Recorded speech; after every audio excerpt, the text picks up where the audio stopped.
खबर शामिल कंदासीं गड़ी खैरो मां त गेस्ट अॻवान महर अली बिरोही तालीम बाबत साफ़िन सां ॻाल्हाईंदे चयो कोरोना वायरस सॼी दुनिया खे वॾो नुक़सान ॾिनो आहे। उन तालीम जहिड़े अहम शोबे खे वॾो नुक़सान पहुतो आहे। असांजो ज़िलो जैकाबाद ऑलरेडी पोइते पहल हो जेको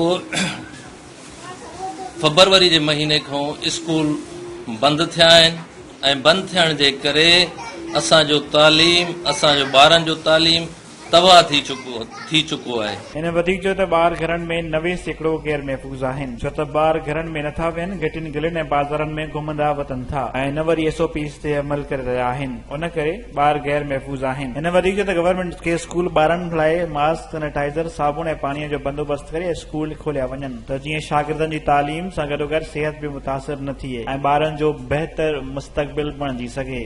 खबर शामिल कंदासीं तंगवाणी मां त कंदकोट वेझो बख्शापुर लग भुट्टा बिरादरी जे ॿिनि धुरनि में ज़मीन जे तकरार तां झेड़ो लठियूं लॻण करे 3 औरतुनि समेत 12 ॼणा ज़ख़्मी थी पिया अस्पताल दाख़िल। बख्शापुर लग मियाणी एड बडाणी थाणे जी हद में भुट्टा बिरादरी जे 2 धुरनि में ज़मीन जे मामले तां झेड़ो थी पियो। लठियुनि थ्रोटनि जो वसकारो लाइ ॾिनो जंहिं जे नतीजे में लठियूं लॻण करे 3 औरतुनि मोहम्मद इस्माइल उबैदुल्ला मुनीर अहमद ॾाढो भुट्टो समेत 12 ॼणा सख़्त ज़ख़्मी थी पिया। अहिड़े वाक़े जो इतला हद जे पुलिस खे ॾियण जे बावजूद पुलिस टाइम ते न पहुती। वारसन पारां ज़ख़्मियुनि खे पंहिंजी मदद पाण तहत अस्पताल पहुचायो वियो जॾहिं त धुरनि में छिकताण हलंदड़ आहे।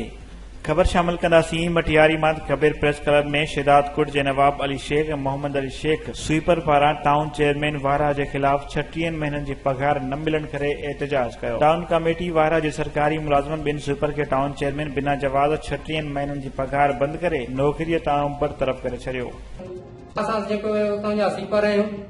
जेके ॿिया बि सीपर आहिनि रखियल आहिनि अची पोशाक वारा उन्हनि खां बि 6-7 हज़ार महीनो वठनि था चवनि था तव्हांखे जो उन्हनि खे हलाइनि था। बाक़ी असां जेके कमु करण वारा आहिनि उन्हनि खे जेको आहे तारीख़ूं बि कटियूं थो वञनि जेको आहे उहो असांखे लाथो वियो आहे।